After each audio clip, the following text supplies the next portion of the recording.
देखो, reactions given by terminal alkynes only. Reactions given by terminal alkynes.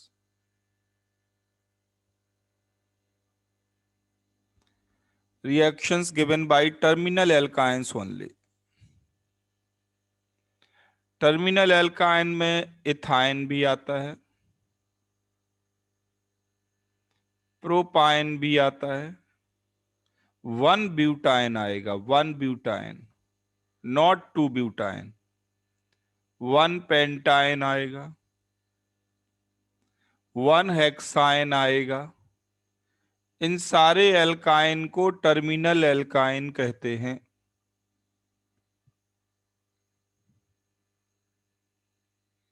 Last carbon chain का triple bonded होना चाहिए। Last carbon chain का triple bonded होना चाहिए।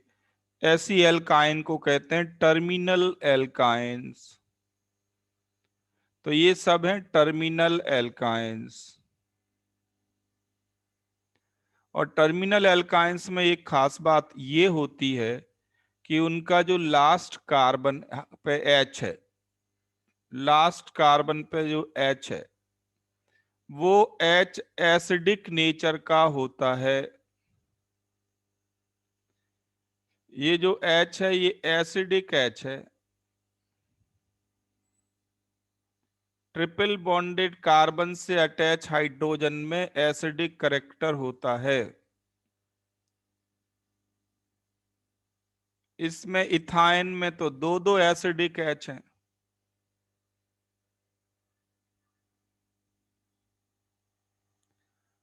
ट्रिपल बॉन्डेड कार्बन से कनेक्टेड हाइड्रोजन में एसिडिक करेक्टर होता है। Why it is acidic? Because triple bonded carbon is an electronegative carbon. Triple bond की इलेक्ट्रोनेगेटिविटी फ्लोरीन, ऑक्सीजन और नाइट्रोजन के ग्रुप में पहुंचती है। Not double bonded carbon, not single bonded carbon, only triple bonded carbon. The CH of triple bonded carbon is of acidic nature। इस hydrogen में acidic character होता है।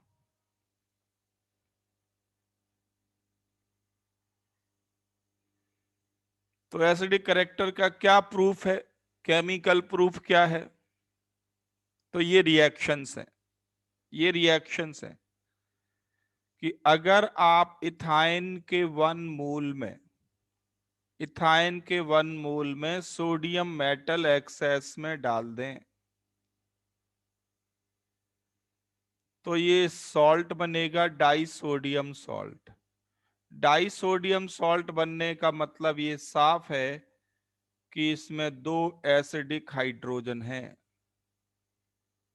H2 गैस लिबरेट होगी।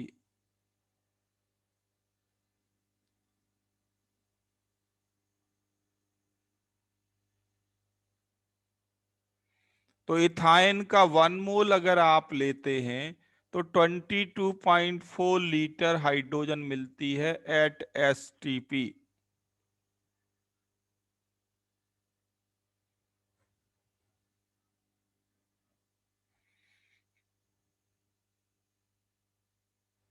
इसका नाम है, प्रोडक्ट का नाम है सोडियम एसिटाइलाइड। सॉल्ट का नाम है सोडियम एसिटाइलाइड।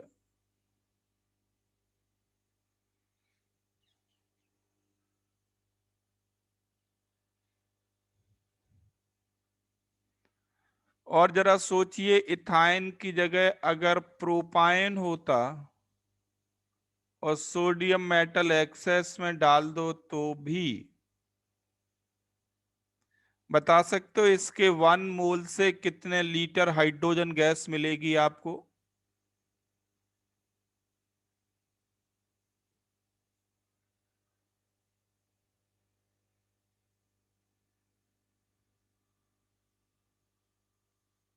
तो निष्ठा ने, विशाल ने बिल्कुल ठीक आंसर किया।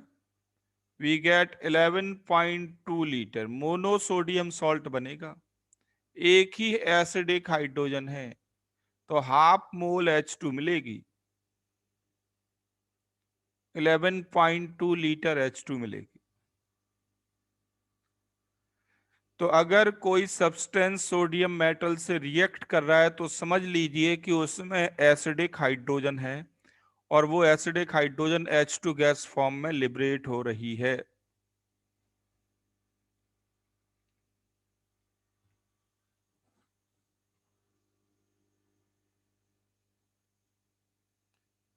तो ये प्रूफ है किस बात का? ये प्रूफ है कि एल्काइन में टर्मिनल एल्काइन में कौन सी हाइड्रोजन प्रेजेंट होती है? टर्मिनल एल्काइन में एसिडिक हाइड्रोजन प्रेजेंट होती है। दूसरा एग्जाम्पल टर्मिनल एल्काइन के लिए ही लिखें जल्दी।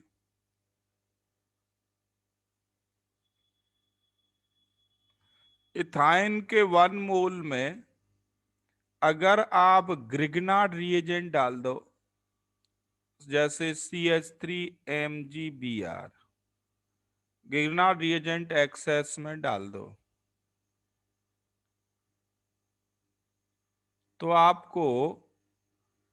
आपको एक तो सॉल्ट मिलेगा इसका, वो हो जाएगा C2 यहाँ पे बनेगा 2 negative,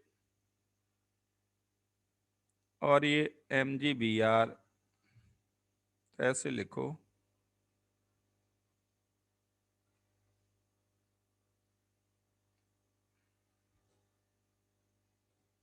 C triple bond C negative negative MgBr plus MgBr plus, और 2 मोल मीथेन लिबरेट होगी। 2 मोल मीथेन मतलब 44.8 लीटर मीथेन।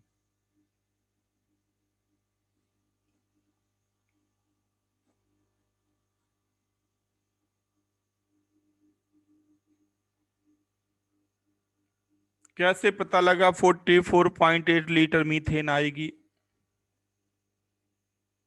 तो एसिड बेस रिएक्शन है ये। इथाइन एसिड की तरह काम कर रहा है और एक ग्रिग्नार्ड रिएजेंट आपको दे रहा है CH3-, ये कार्बेनियन दे रहा है आपको बेस, और ये तो एक्सेस में है,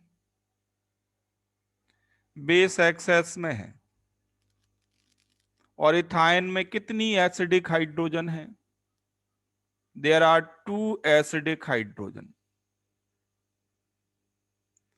तो 2 मोल CH3- रिएक्ट कर जाएंगे, वो तो एक्सेस में अवेलेबल है।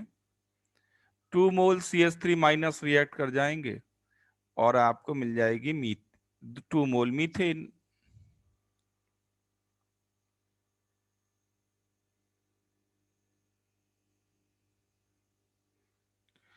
अगर प्रोपाइन है तो बता सकते हैं कि कितने मोल मीथेन लिबरेट होगी? अगर प्रोपाइन है तो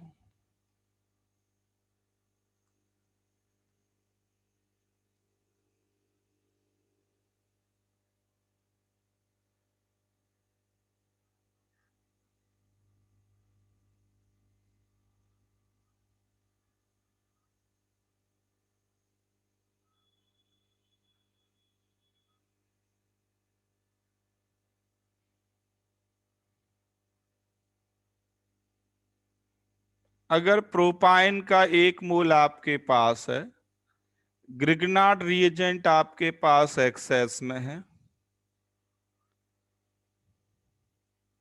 तो मीथेन लिबरेट होगी STP पे 22.4 लीटर।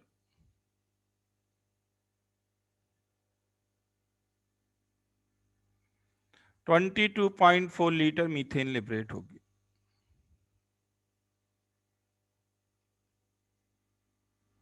आ गया समझ में?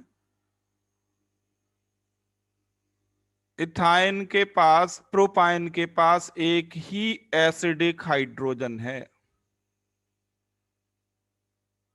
एक ही एसिडिक H है। यही है एसिडिक एच।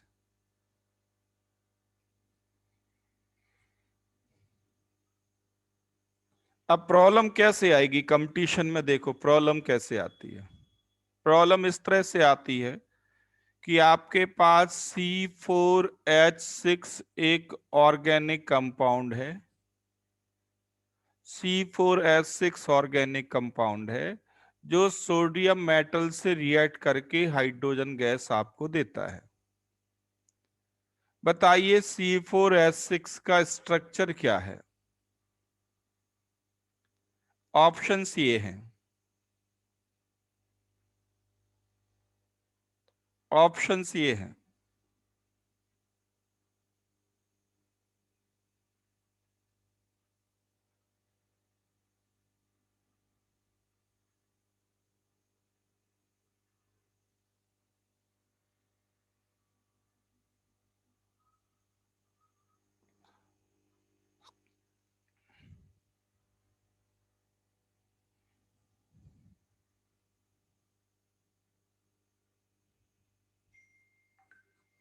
आपको इनमें से डिसाइड करना है कि सोडियम मेटल से रिएक्ट करके जो हाइड्रोजन गैस देने वाला है उसका स्ट्रक्चर क्या है।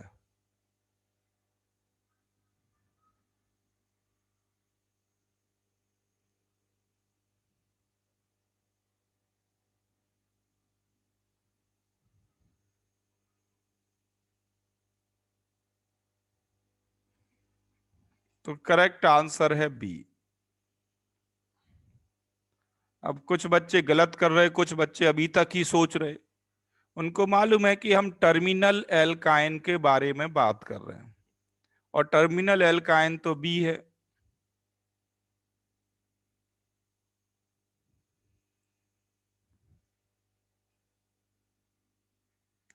सीधा है, सोडियम मेटल से रिएक्ट करके हाइड्रोजन गैस देना, इसका मतलब ये है there is an acidic hydrogen in C4H6। There must be acidic hydrogen, and acidic hydrogen present होती है टर्मिनल एल्काइन में। अगर हाइड्रोकार्बन में डिसाइड करना हो, in hydrocarbons acidic hydrogen is present in terminal alkynes. तो करेक्ट आंसर है B. Problem समझ में आ गई सबको, बिल्कुल ऐसे ही आती है।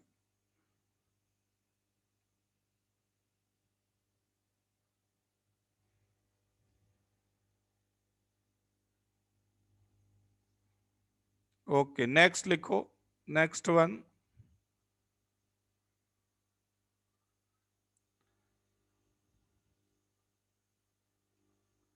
नेक्स्ट रिएक्शन, ये भी एसिडिक नेचर का ही टेस्ट है कि अगर आप टर्मिनल एल्काइन में अमोनियकल सिल्वर नाइट्रेट डाल दें, AgNO3 डाल दें एल्कलाइन मीडियम में, AgNO3 एल्कलाइन मीडियम में आप डाल दें, तो आपको ये सिल्वर सॉल्ट का वाइट पीपीटी मिलेगा। सिल्वर सॉल्ट का वाइट पीपीटी मिलेगा।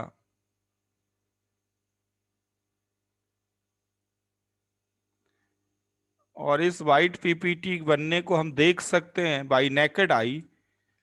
Therefore, this reaction is used to test terminal alkynes or ethyne. It is a test for terminal alkyne or ethyne.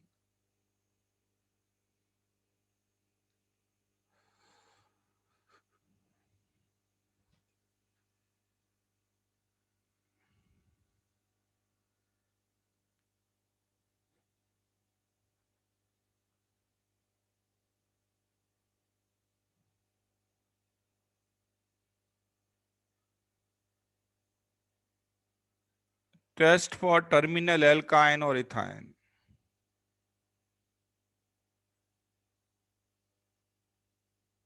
तो एल्कलाइन मीडियम में सिल्वर नाइट्रेट ऐड करो तो simple है, alkaline medium तो acidic H को ले जाएगा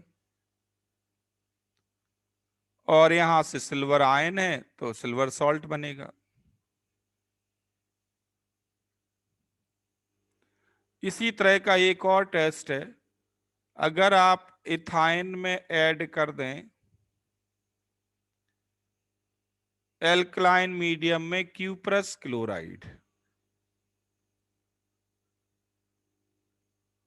CuCl आप ऐड कर दें,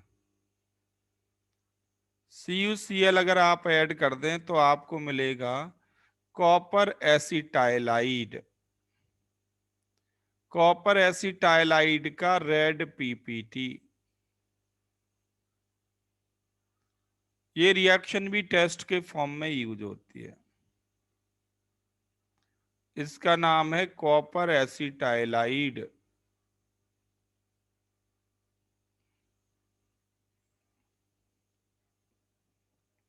रेड पीपीटी आपको मिलेगा, तो इस रिएक्शन को भी हम यूज करते हैं as a test for terminal alkynes.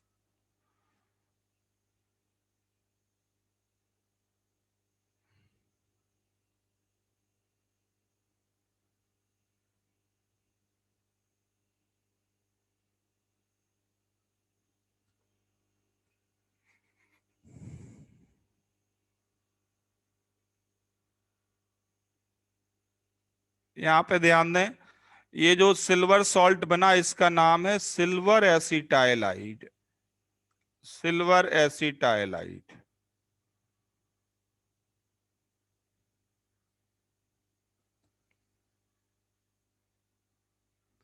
अब नोट करें, ये जो रिएक्शंस हैं ये रिडॉक्स रिएक्शन नहीं है, ये जस्ट एसिड बेस रिएक्शन है, या इनको आयन एक्सचेंज रिएक्शन भी कह सकते हैं। आपको मालूम है कि non redox reaction forward direction में कब जाती हैं? ये एक सिंपल कॉमन कंसेप्ट है through out chemistry. Non redox reaction forward direction में तब जाती हैं व्हेन वी गेट पीपीटी और गैस एज प्रोडक्ट।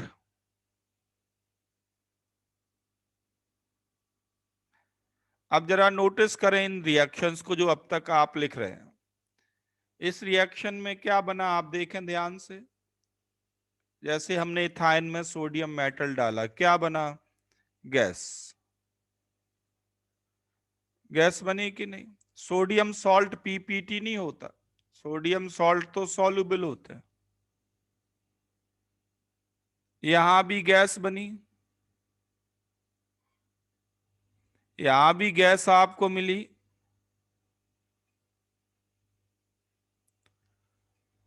ये भी गैस आपको मिल रही है।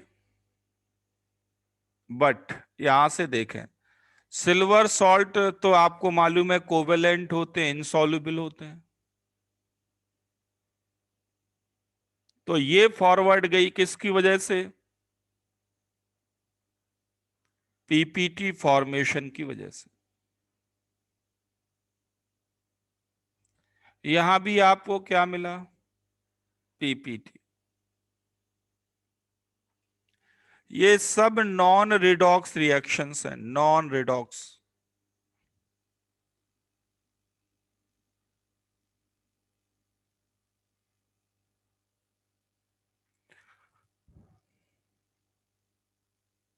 आ गया समझ में सबको?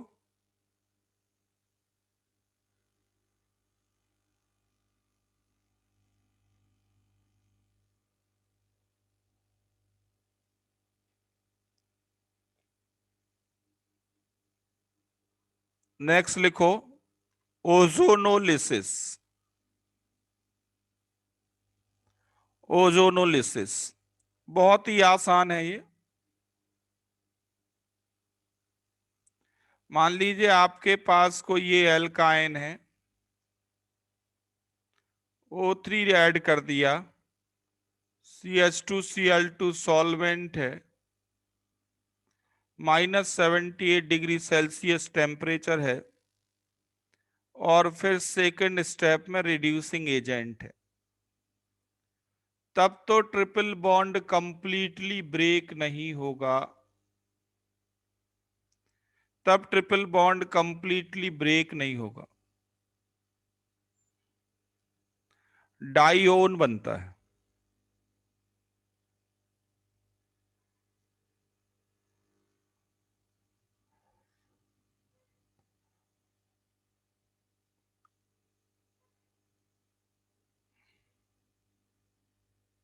बट अगर सेकंड स्टेप में H2O2 को रिएक्ट करने दिया जाए, अगर H2O2 को रिएक्ट करने दिया जाए तो फिर ट्रिपल बॉन्ड कंप्लीटली टूट जाएगा और आपको दो कार्बोक्सिलिक एसिड मिलेंगे।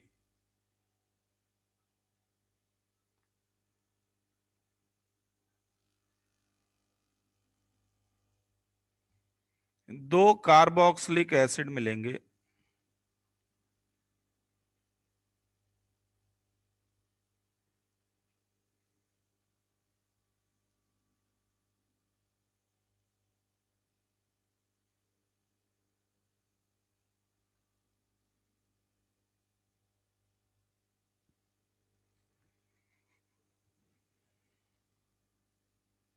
रिएक्शंस के प्रोडक्ट लिखना बहुत आसान है, जल्दी लिखो।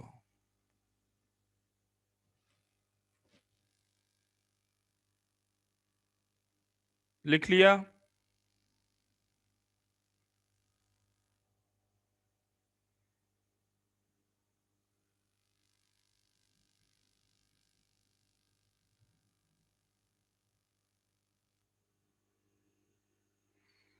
अगर ये टर्मिनल एल्काइन होता तब क्या होता इस केस में?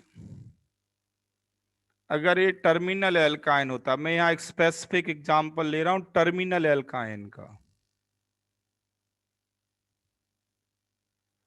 अगर टर्मिनल एल्काइन है तो क्या होगा? तो एक तो आपको इथेनोइक एसिड मिलेगा,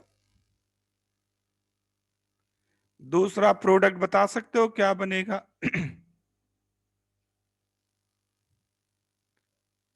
ये ट्रिपल बॉन्ड टूटेगा, एक तो आपको इथेनोइक एसिड मिल गया, दूसरा प्रोडक्ट, दूसरा प्रोडक्ट पहले तो बनेगा formic acid, no problem at all, but formic acid पे रिएक्शन नहीं रुकेगी, फॉर्मिक एसिड पे रिएक्शन नहीं रुकती, ये फर्दर ब्रेक होता है और सीधे CO2 में जाता है।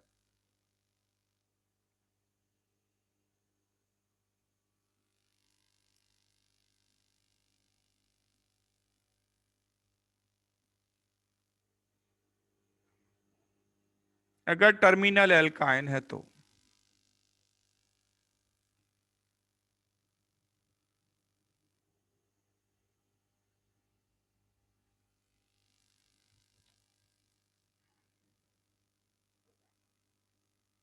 जल्दी लिखो। लिख लिया ये?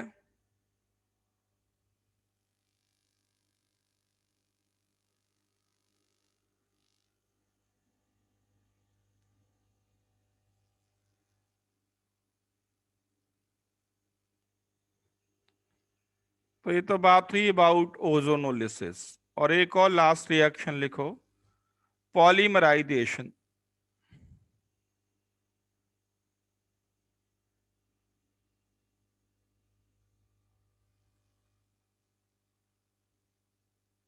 पॉलीमराइजेशन, इसमें ये केस अक्सर आता है और ये आगे प्रिपरेशन का भी है, वो है इथाइन। इथाइन को अगर आप पास कर दें रेड हॉट आयरन ट्यूब के through, red hot iron tube, इसके थ्रू इथाइन को पास कर दें तो इसके 3 मोल कंबाइन कर जाते हैं, ट्राइमराइजेशन होता है और आपको बेंजीन मिलती है। सीधे बेंजीन बनाने का ये तरीका है।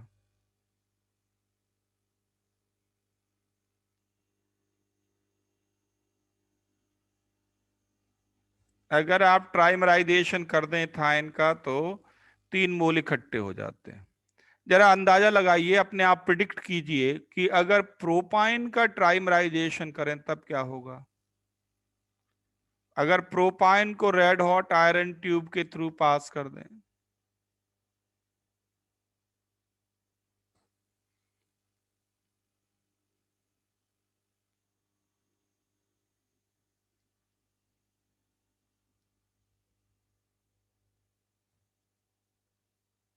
अगर प्रोपाइन को रेड हॉट आयरन ट्यूब के थ्रू पास करें तो बेंजीन तो बनेगी, बट ऑल्टरनेट कार्बन पे मिथाइल दिखेगा। 135 ट्राई मिथाइल बेंजीन आपको मिलेगा। 135 ट्राई मिथाइल बेंजीन, या इसका दूसरा नाम है मेसिटाइलिन, ये आपको मिलेगा।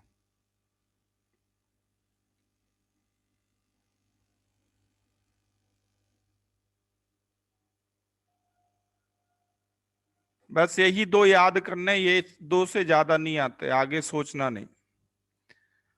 और एक टेट्रामराइजेशन केस, एक टेट्रामराइजेशन कि अगर आप इसको पास कर दें निकल साइनाइड सॉल्यूशन के थ्रू, या ये एज कैटालिस्ट ले लें और हीट कर दें हाई पी और टी पे, तो टेट्रामराइजेशन होता है। ये 8 मेंबर्ड रिंग मिलती है।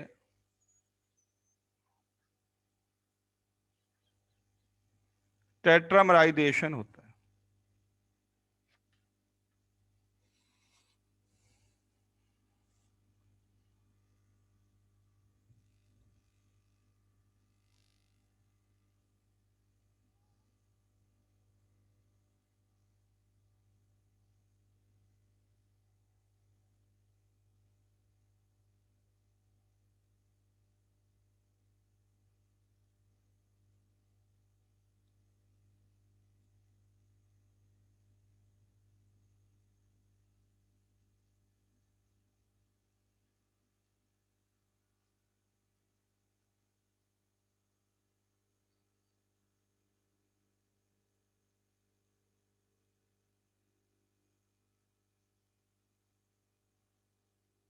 लिख लिया इसको।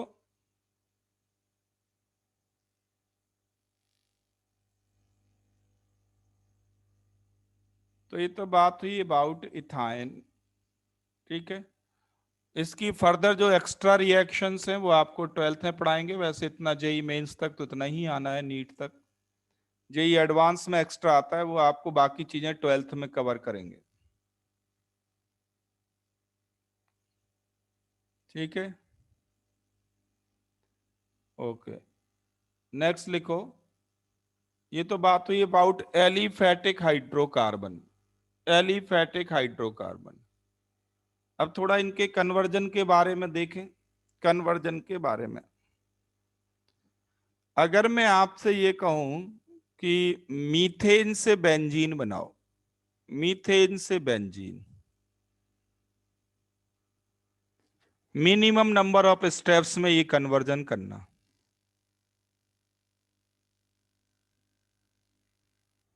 कर सकते हैं आसानी से। मीथेन से बेंजीन, देखो क्या करना।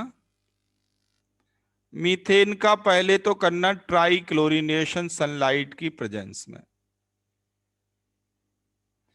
देखो रिएक्शंस आती हैं तो आप फटाफट फटाफट कर पाएंगे। ट्राई क्लोरीनेशन कर लिया सनलाइट की प्रेजेंस में, फिर क्या करना, सिल्वर सिल्वर पाउडर के साथ हीट करो। आपको मालूम है सिल्वर पाउडर के साथ हीट करके इथाइन बनता है। और अभी अभी आपने पढ़ा इथाइन को रेड हॉट आयरन ट्यूब के थ्रू पास कर दो।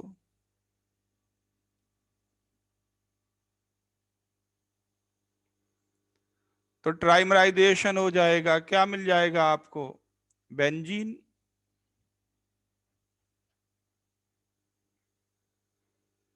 कितने स्टेप्स में कर दिया हमने ये कन्वर्जन, 1 2 3 स्टेप्स में।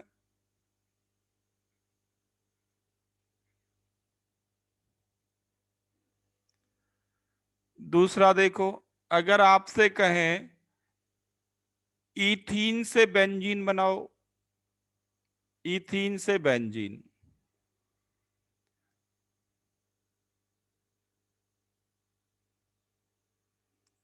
इथीन से बेंजीन कैसे बनेगा।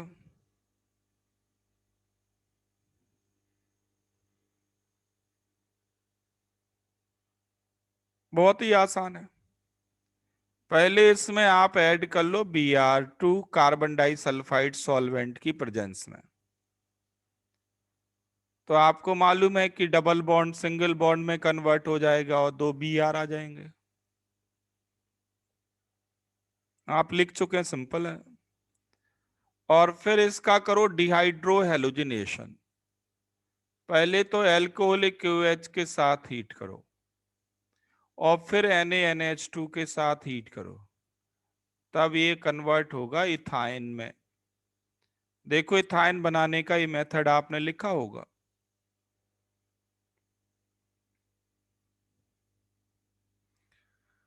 और इसके बाद इथाइन को पास कर दो किसके थ्रू? इथाइन को पास कर दो through red hot iron tube.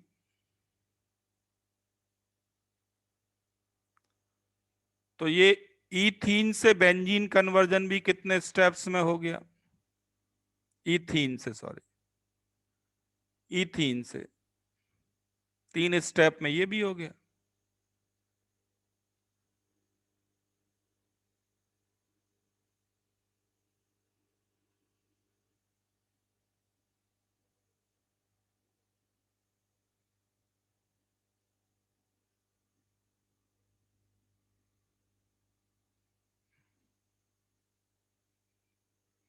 जल्दी करो। आ गया समझ में कैसे सोचना है कन्वर्जन? क्या आप बता सकते हो स्टेप्स? अगर मैं कहूं आपसे इथेन से बेंजीन बनाओ,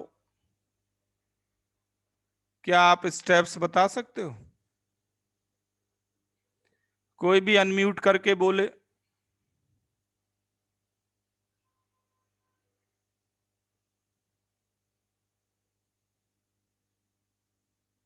इथेन से बेंजीन।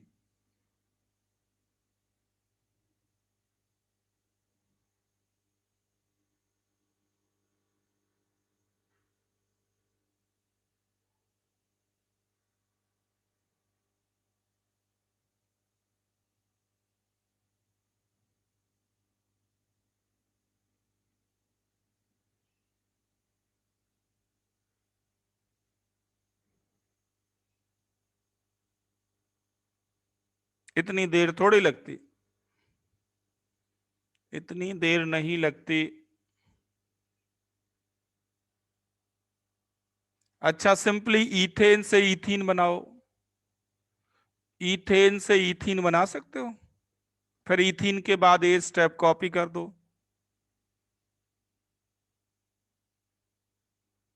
इथेन से इथीन आसान है। इथेन का पहले तो करना पड़ेगा मोनोक्लोरिनेशन। देखो उन्हीं बच्चों को ये कुछ कन्वर्जन आते हैं जिनको रिएक्शंस पता है पिछले। और फिर इसको हीट करो एल्कोहलिक KOH के साथ, इथीन बन गया।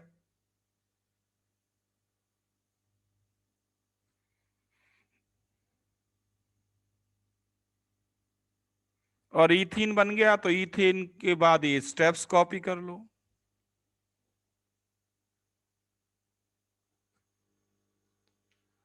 अभी मैं जो ये बता रहा हूं ये कोई कंपटीशन के लिए नहीं है, आपके बोर्ड एग्जाम के लिए भी है। Not only for competition but board exam also, school exam. आप देखो अनसॉल्व्ड प्रॉब्लम देखें ध्यान से, 13.20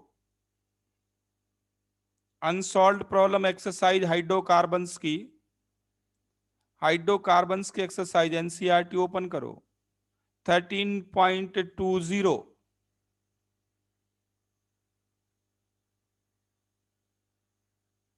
मिल गई सबको?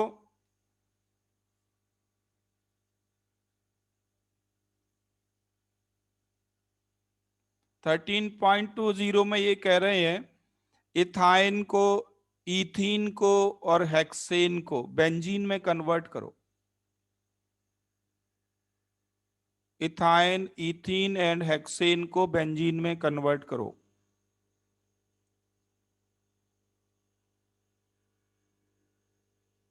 देख ली प्रॉब्लम सबने? 13.20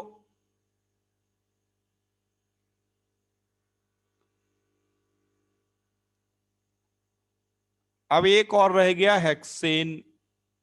हेक्सेन को बेंजीन में कैसे कन्वर्ट करेंगे? हेक्सेन को बेंजीन में कैसे कन्वर्ट करेंगे?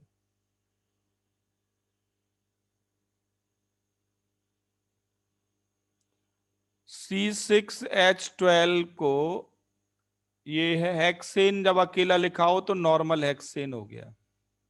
इसको बेंजीन में कन्वर्ट करेंगे एक नेम रिएक्शन के थ्रू। नेम रिएक्शन का नाम है रिफॉर्मिंग, या याद करो आप, एरोमेटाइजेशन।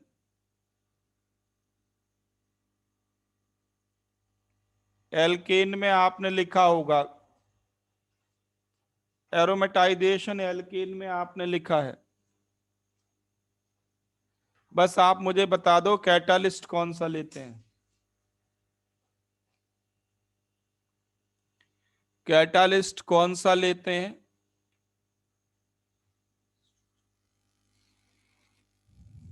क्या करते हैं? अब अगर पिछला याद है तो बस एक लाइन का कन्वर्जन है। एल्यूमिनियम का कैटालिस्ट, क्रोमियम का कैटालिस्ट, इन कैटालिस्ट को लेते हैं।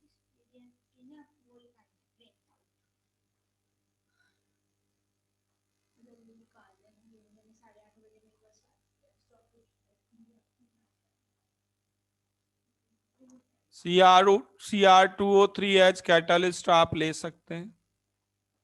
773 केल्विन टेम्परेचर, 10 to 20 एटमॉस्फियर। देखो एल्केन में आपने एरोमेटाइजेशन रिएक्शन लिखी होगी, तो नॉर्मल हेक्सेन से सीधे बेंजीन एक स्टेप में बनता है। एल्केन में ये रिएक्शन मिलेगी आपको। जल्दी करो, आ गया समझ में? लिख लोगे?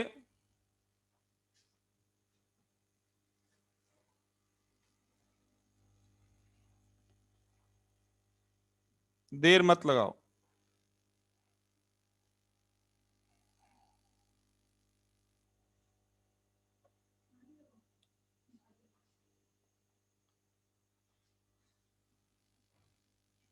अभी नहीं निकल सकता, 9:30 तक तो क्लास है। तुम कल से क्यों नहीं बताया तुमने? चलो देखो, लिखो। एक नेक्स्ट प्रॉब्लम देखो, 13.14। Solve problem 13.14। सॉल्व प्रॉब्लम 13.14 क्या है देख लेना इसी चैप्टर में। वो कह रहे हैं कि इथेनोइक एसिड को कन्वर्ट करो बेंजीन में।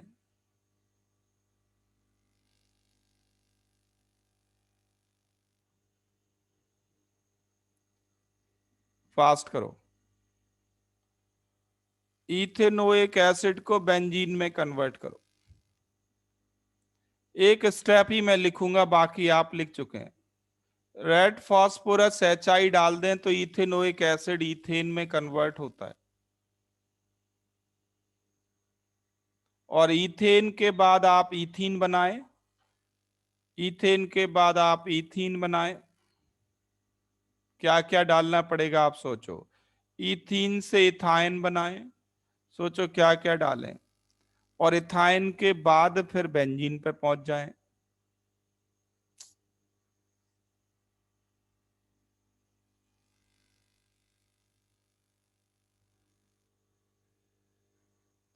कर लोगे कन्वर्जन पूरा?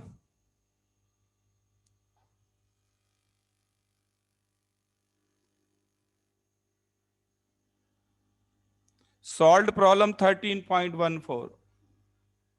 Solve problem 13.14।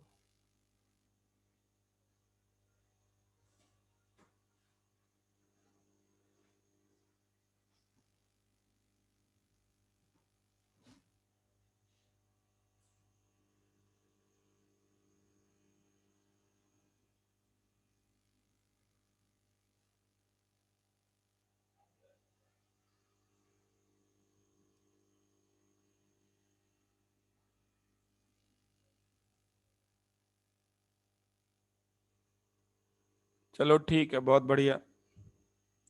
अब मैं थोड़ा सा चेंज कर दूं, और आपसे कहूं कि इथेनॉल से बेंजीन कैसे बनाएंगे, बता सकते हो?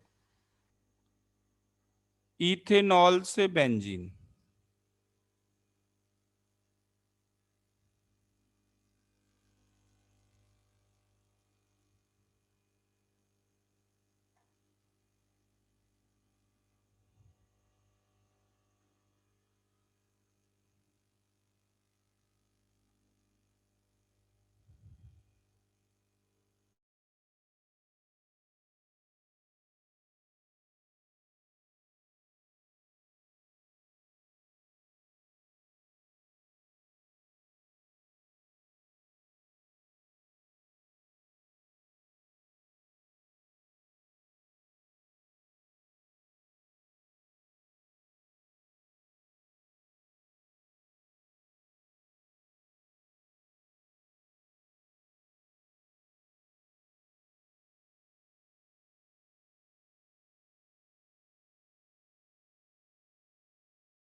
हाँ देखो, मुस्कान ने बिल्कुल ठीक बताया। बिल्कुल एक स्टेप ही आपको एक्स्ट्रा लिखना है, वो ये है कि कंसंट्रेटेड H2SO4 की प्रेजेंस में इथेनॉल को हीट करो 170 डिग्री सेल्सियस तक, तो आपको इथीन मिलता है।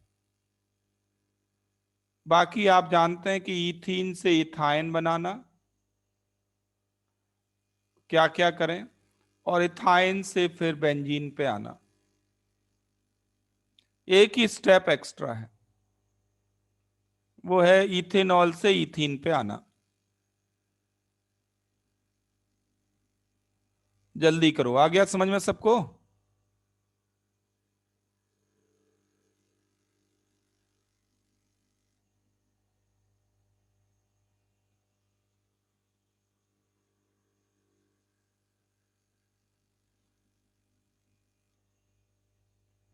ओके, नेक्स्ट लिखो। आप मुझे बताओ,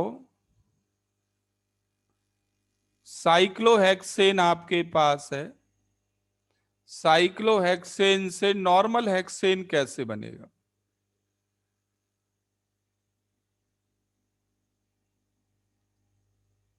साइक्लोहेक्सेन से नॉर्मल हेक्सेन।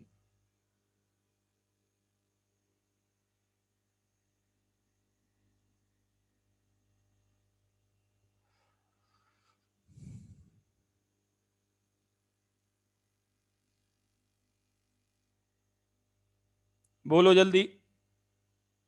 साइक्लोहेक्सेन से नॉर्मल हेक्सेन।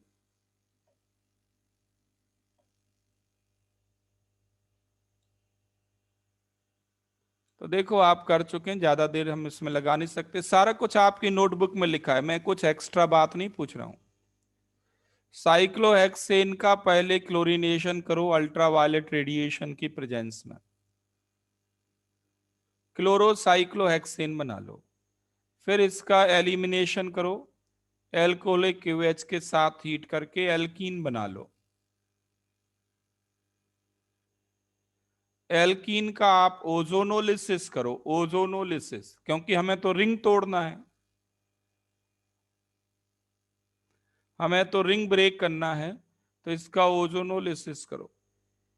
ओजोनोलिसिस करेंगे तो डबल बॉन्डेड कार्बन पे क्या आ जाएगा, डबल बॉन्डेड कार्बन पे डबल बॉन्ड O बन जाएगा, और C डबल बॉन्ड O को CH2 में कन्वर्ट करना है। एल्डिहाइड और कीटोन से एल्केन कैसे बनता है बता सकते हो? 3 मेथड बताए थे मैंने, एल्डिहाइड और कीटोन से एल्केन बनाने के, C डबल बॉन्ड O को CH2 में बदलने के। एक तो रेड फास्फोरस HI है ही है,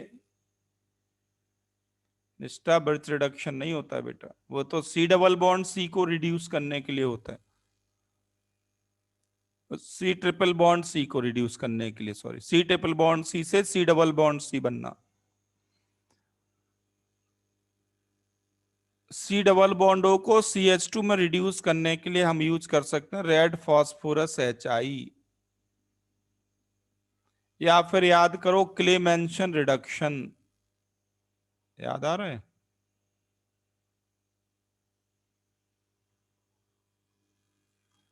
हाँ, zinc amalgam and HCl, Clemmensen reduction, और एक और आपको बताया था नेम, वॉल्फ किश्नर रिडक्शन।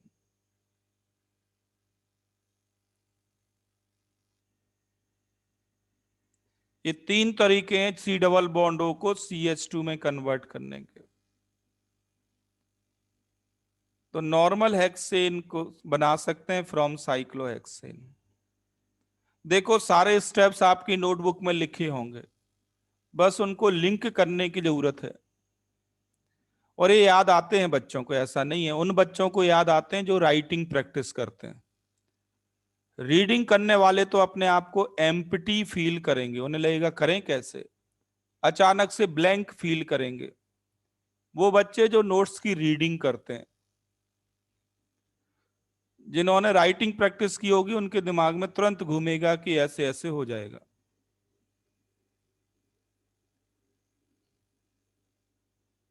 आप जज कर सकते हैं अपने आप को, अगर आपने रीडिंग की है ना तो आपको अचानक से एम्प्टी फील होगा, करें कैसे। रीडिंग करने वालों को बिल्कुल खालीपन महसूस होगा, कोई रास्ता नहीं दिखेगा।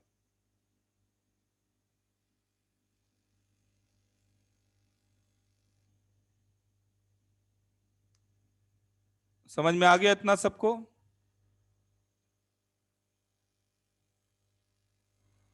ओके, अब बताओ मुझे एक और कन्वर्जन जो आपकी नोटबुक में लिखा है। आपके पास 2 ब्यूटीन है, 2 ब्यूटीन,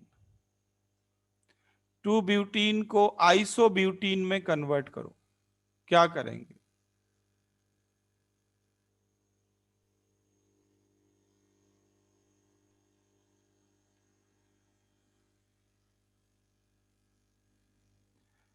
2 ब्यूटीन को आइसो ब्यूटीन में कन्वर्ट करो।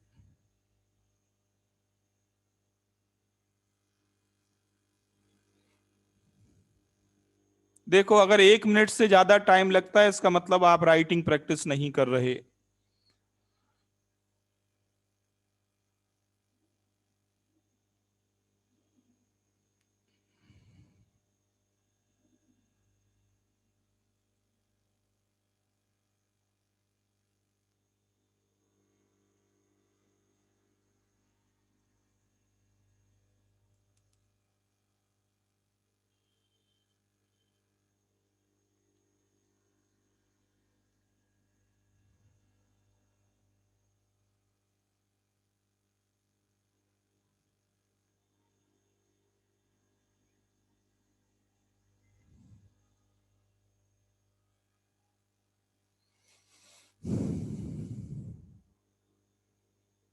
तो देखो जिनको आता है उनने कर लिया होगा।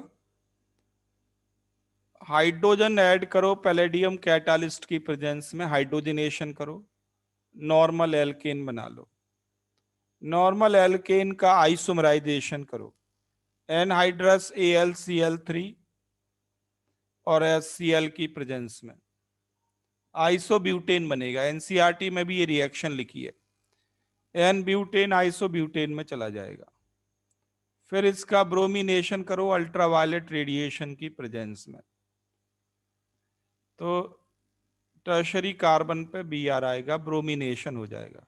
प्राइमरी पे आ जाए तो भी फर्क नहीं पड़ता, क्योंकि नेक्स्ट स्टेप में यही बनना है। अब इस हैलाइड से एल्कीन कैसे बनेगा आपको मालूम है, इसको अल्कोहलिक KOH के साथ हीट कर दो।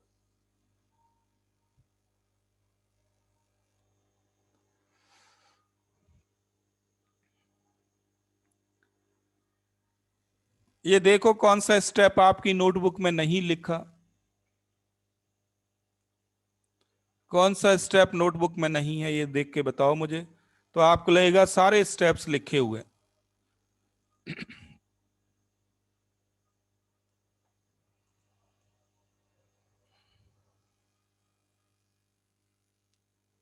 इस तरह के कन्वर्जन की और प्रैक्टिस करनी है तो आपको ऑफलाइन आना पड़ेगा, ठीक है। ऑनलाइन में हम लिमिटेड ही काम कर रहे हैं। चलो देखो आगे, नेक्स्ट देखो, नेक्स्ट हाइड्रोकार्बन लिखो बेंजीन।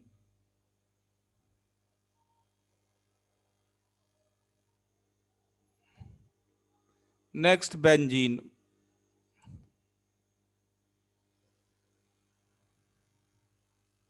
ओके लिखो preparation of benzene. Benzene and toluene दोनों एक साथ लिख लो, कॉमन प्रिपरेशन है, प्रिपरेशन ऑफ बेंजीन।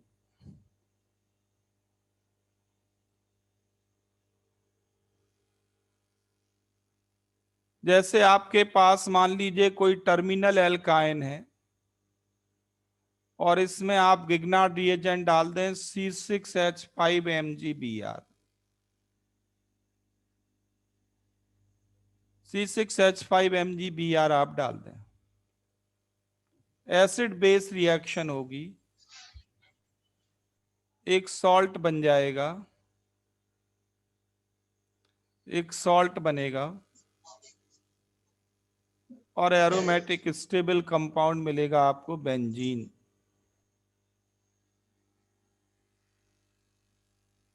ये बॉन्ड बना लेगा H के साथ, बेंजीन मिलेगा।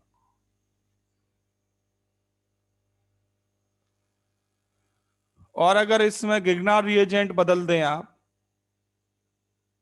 गिगनार रिएजेंट बदल दें, ये ले लें C6H5CH2MgBr,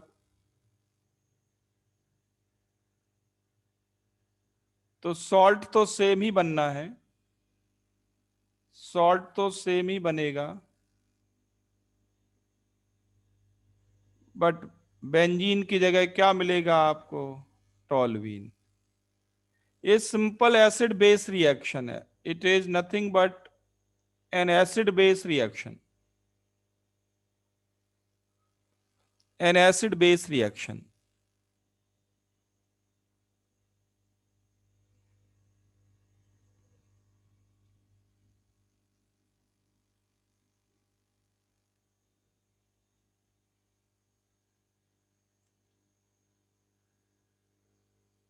तो गिगनार्ड रिएजेंट की रिएक्शन आप किसी भी एक्टिव हाइड्रोजन के सोर्स से करा दो, किसी भी एक्टिव हाइड्रोजन के सोर्स से। ये जरूरी नहीं है कि टर्मिनल एल्काइन ही आप लें, वो तो हम ऑर्गेनिक केमिस्ट्री पढ़ रहे हैं इसलिए मैंने ऑर्गेनिक कंपाउंड ले लिया, बट टर्मिनल एल्काइन की जगह आप ऐसा मॉलिक्यूल ले लें जिसमें OH बॉन्ड हो, या ऐसा मॉलिक्यूल ले लें जिसमें NH बॉन्ड हो, या एसिडिक हाइड्रोजन हो, वो सब ये बेंजीन और टॉल्यूइन देंगे।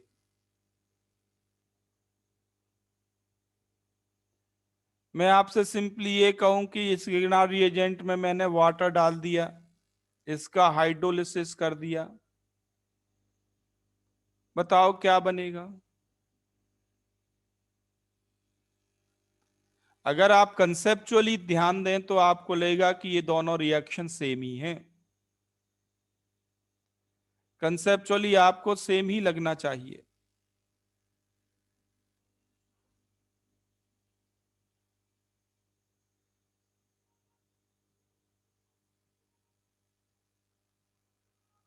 इन दोनों रिएक्शन में सिमिलैरिटी क्या है?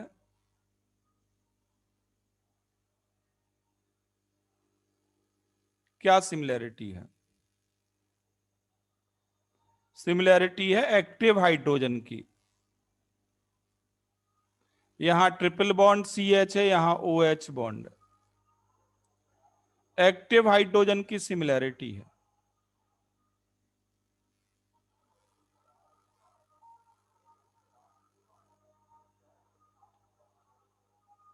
और अगर मैं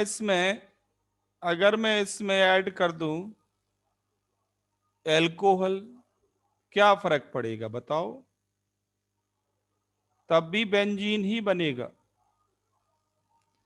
बेंजीन ही बनेगा।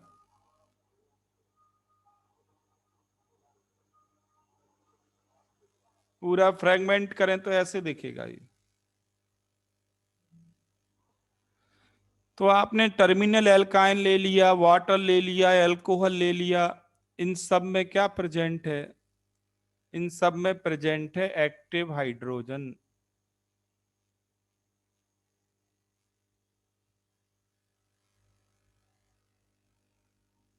बस एक और रिएक्शन लिख रहा हूं, फिर इसको खत्म करूंगा। एक्टिव हाइड्रोजन वाले केस बिल्कुल आसान है। मान लो इसमें सीधे HBr डाल दिया, बताओ क्या बनेगा? ये सब एसिड बेस रिएक्शन है, all are acid base reactions.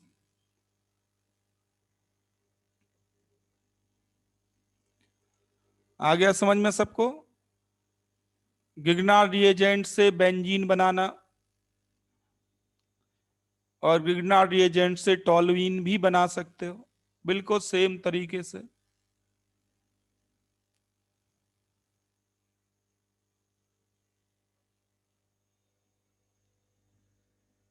Acid base reactions है।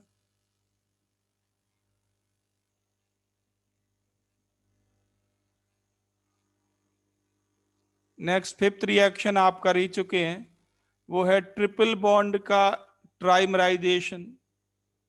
अभी अभी 8-10 बार तो लिख लिया आपने कि इथाइन को पास कर दो किसके through? Red hot iron tube के थ्रू।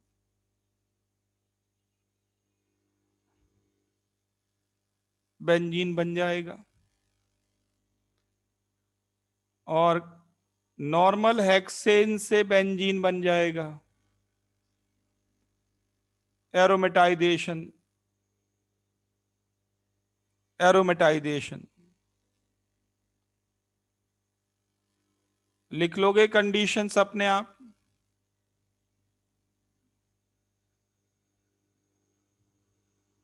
अभी थोड़ी देर पहले ही लिखी थी, ज्यादा टाइम नहीं लगाना इन सब में।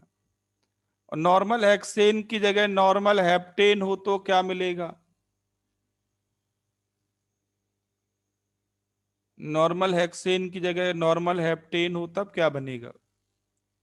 एरोमेटाइजेशन करें या रिफॉर्मिंग करें?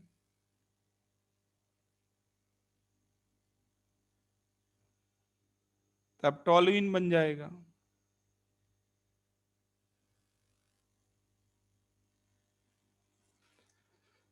जल्दी जल्दी लिखो, ये सब वही घिसे पिटे केस हैं, आप लिख चुके हैं। ऑर्गेनिक में यही खासियत होती है, सब कुछ रिपीट होता है।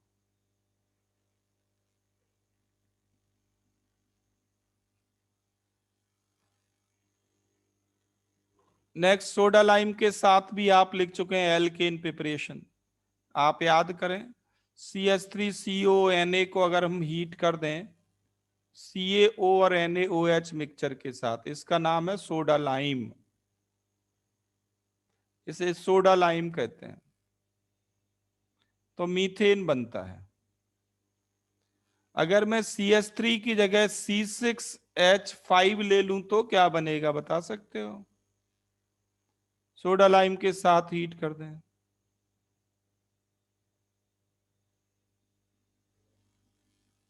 क्या बनेगा? बिल्कुल आसान है, बेंजीन। अगर मैं इसको ऐसे कर दूं CH2CONA ले लूं, फिर C6H5CH2CONA, तब क्या बनेगा?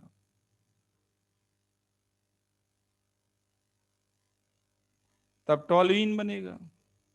ये सारी रिएक्शंस एक सी है, all are same, all are same. COO group को हटाना है, COO ग्रुप को आपको हटाना है, नथिंग एल्स। ये ग्रुप बाहर करना है। इसलिए इस रिएक्शन का नाम है डी कार्बोक्सिलेशन। इन सारी रिएक्शंस को हम कहते हैं डी कार्बोक्सिलेशन। डी मतलब रिमूवल, किसका? कार्बोक्सी ग्रुप का, डी कार्बोक्सिलेशन।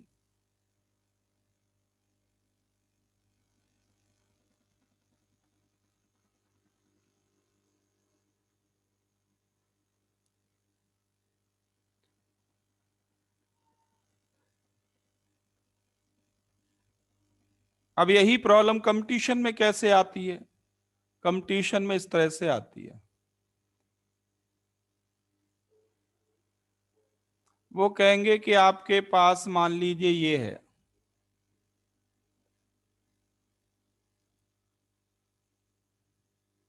इसको सोडा लाइम के साथ हीट कर दिया, बताओ क्या बनेगा?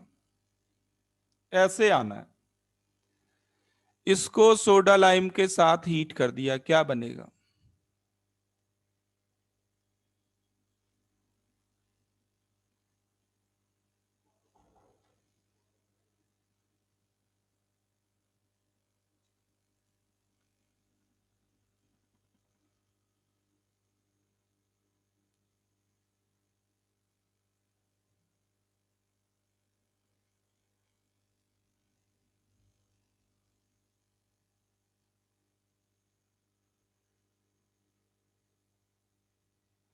तो आपको कौन से ग्रुप को बाहर करना है? सोडा लाइम क्या काम करता है? D carboxylation. आपको COONA को बाहर करना है, COONA को रिमूव करना है।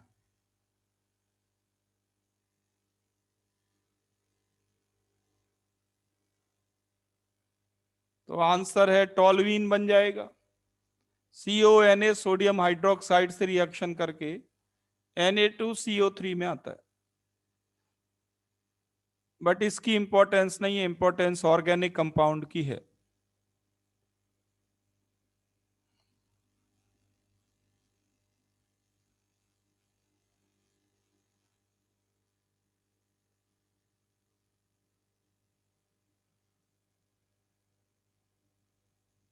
लिख लिया इसको?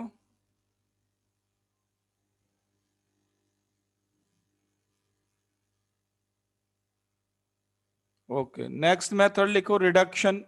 रिडक्शन ऑफ फिनॉल बिल्कुल आसान है। फिनॉल का अगर आप रिडक्शन कर दें जिंक डस्ट के साथ,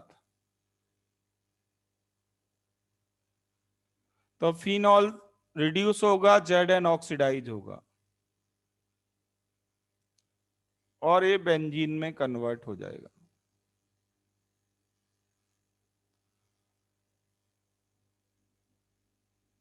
फिनॉल का आप रिडक्शन कर सकते हैं बाय जिंक डस्ट।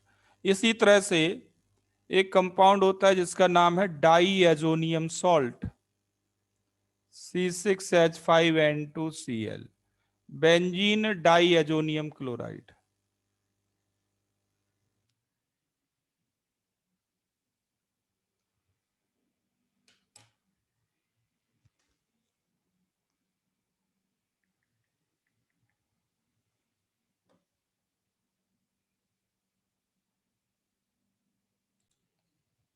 ओके, तो मैं बात कर रहा था डाइअजोनियम सॉल्ट के रिडक्शन की। आप डाइअजोनियम सॉल्ट को रिड्यूस कर सकते हैं, दो रिड्यूसिंग एजेंट इसके लिए यूज करते हैं। एक तो आप यूज कर सकते हैं एल्कोहल, एल्कोहल भी एज रिड्यूसिंग एजेंट यूज होता है। तो ये बेंजीन में रिड्यूस हो जाएगा बट एल्कोहल ऑक्सीडाइज होता है, एल्कोहल ऑक्सीडाइज होता है, CH3CHO में आता है, एल्डिहाइड में। कैसे होता है इसकी पूरी मैकेनिज्म 12th में लिखेंगे, आपके सिलेबस में है। तो एक तो एल्कोहल को रिड्यूसिंग एजेंट फॉर्म में यूज कर सकते हैं, दूसरा H3PO2 भी रिड्यूसिंग एजेंट फॉर्म में यूज होता है। तो ये रिड्यूस हो जाएगा बेंजीन में और ये ऑक्सीडाइज होगा H3PO3 में।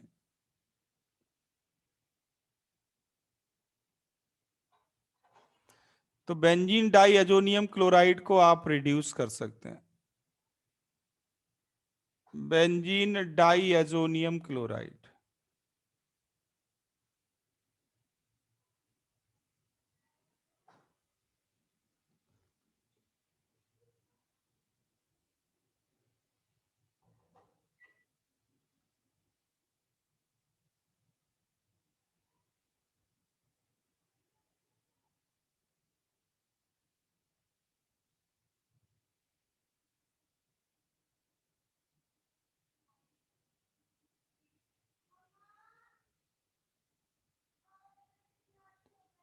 लिख लिया इसको। तो ये तो बात हुई about preparation. Now write down properties.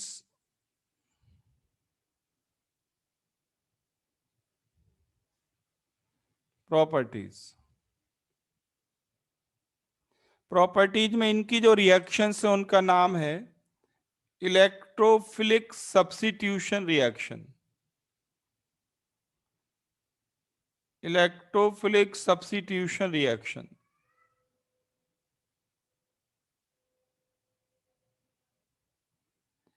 Aromatic compound की रिएक्शंस को कहते हैं इलेक्ट्रोफिलिक सब्स्टिट्यूशन रिएक्शन।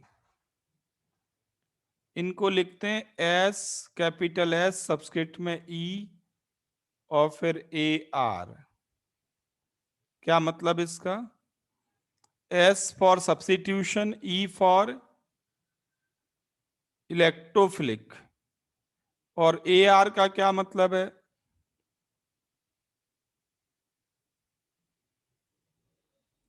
एरोमेटिक।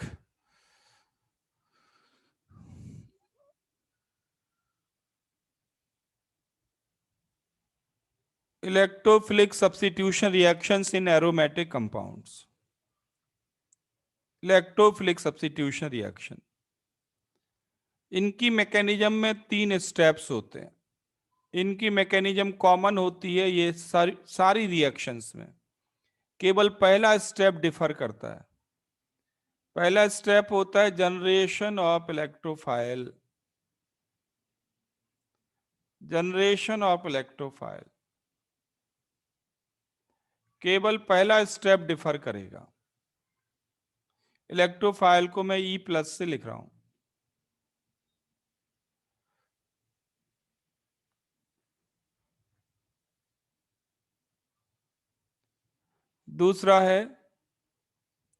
दूसरा है breaking of CC pi bond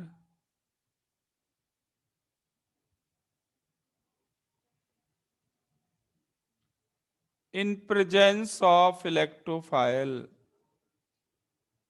to form carbocation intermediate.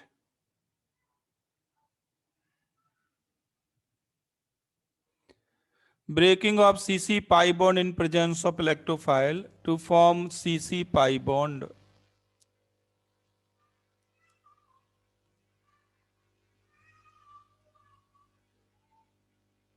और तीसरा है removal of proton. Removal of proton to regenerate aromatic compound.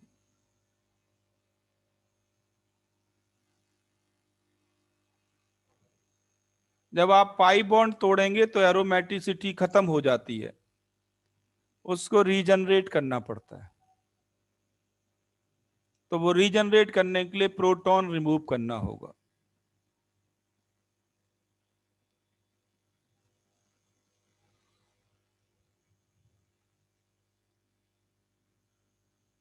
तो मैं अभी स्टेप 2 और 3 की बात करूंगा। स्टेप 1 तो डिफर करता रहेगा, बदलता रहेगा। सारी मैकेनिज्म में स्टेप 2 और स्टेप 3 कॉमन होता है। मान लेते हैं कि इलेक्ट्रोफाइल जनरेट हो गया, इलेक्ट्रोफाइल हमारे पास E+ है, ये मान लेते हैं। अब इलेक्ट्रोफाइल अलग अलग हो सकते हैं, इसके बाद स्टेप 2 और 3 सबके लिए कॉमन होंगे। तो मैं स्टेप 2 से बात कर रहा हूं, ठीक है। स्टेप 1 में तो आपको मिल जाएगा इलेक्ट्रोफाइल।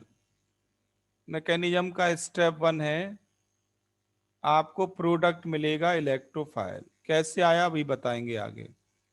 अब मैं बात कर रहा हूं अभी स्टेप 2 से। स्टेप 2 क्या है? CC pi bond breaking. तो मेरे पास है ये बेंजीन। बेंजीन के सारे 6 कार्बन लाइक होते हैं। इलेक्ट्रोफाइल ब्रेक करेगा सीसी पाई बॉन्ड को, इसे कहते हैं electromeric effect. CC pi bond को इलेक्ट्रोफाइल ब्रेक करेगा। तो किसी एक कार्बन पे इलेक्ट्रोफाइल जाएगा, मान लीजिए इस पे इलेक्ट्रोफाइल आया, तो पॉजिटिव चार्ज इस पे आएगा।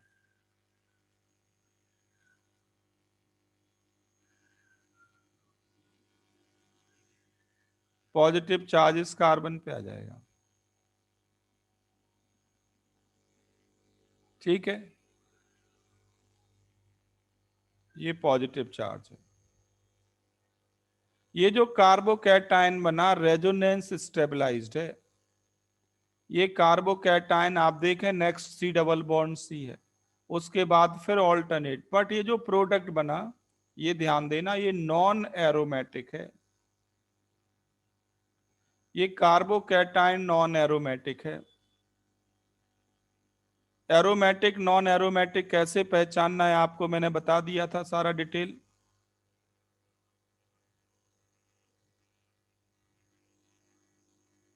अब ये जो कार्बोकैटायन बना ये रेजोनेंस स्टेबलाइज्ड है, मैं वो भी बना रहा हूं। एक ही बार बनाऊंगा, बार बार नहीं, क्योंकि फिर वो रिपीट होना है। आपको मालूम है कि पॉजिटिव हो नेगेटिव हो ऑल्टरनेट पोजीशंस पे पहुंचते हैं।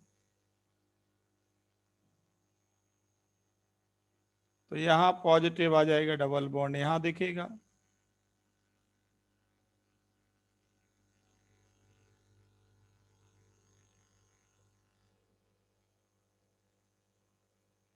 पॉजिटिव यहां आ जाएगा।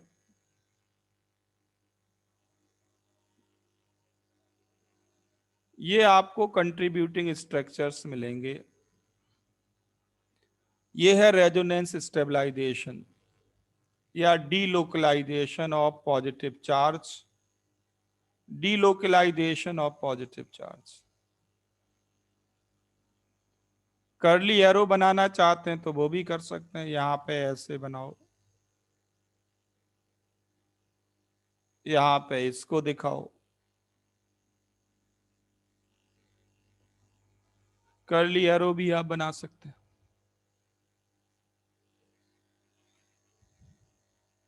तो ये है डीलोकलाइजेशन, और इनका रेजोनेंस हाइब्रिड ये होगा। ये रेजोनेंस हाइब्रिड है।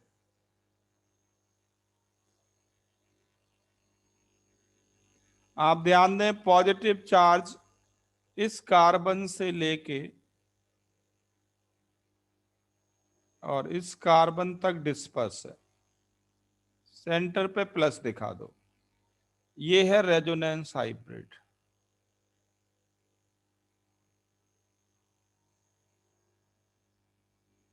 उस कार्बन पे पॉजिटिव चार्ज कभी नहीं आता जिस पे इलेक्ट्रोफाइल आ गया।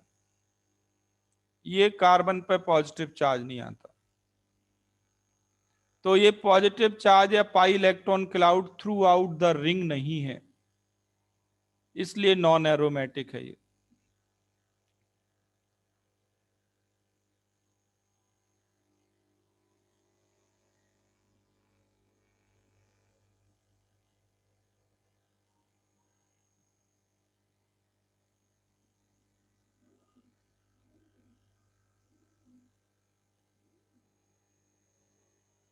बना लिया रेजोनेंस हाइब्रिड।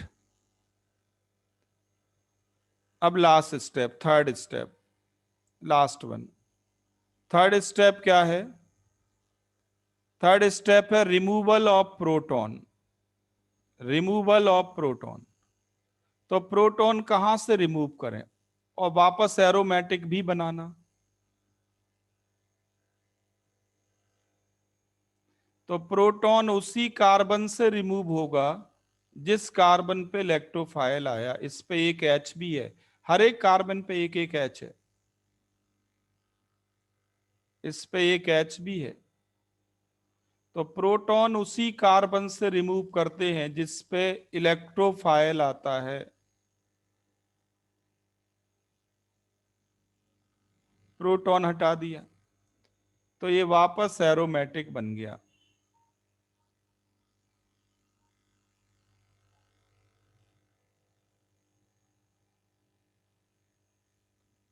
पूरी एरोमेटिक केमिस्ट्री में बस यही स्टेप्स हैं और कुछ नहीं है।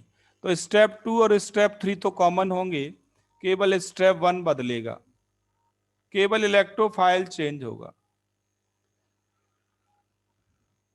तो हम मैकेनिज्म लिखेंगे केवल स्टेप 1 के लिए। स्टेप 2 और स्टेप 3 तो बिल्कुल ऐसा ही है, कॉमन।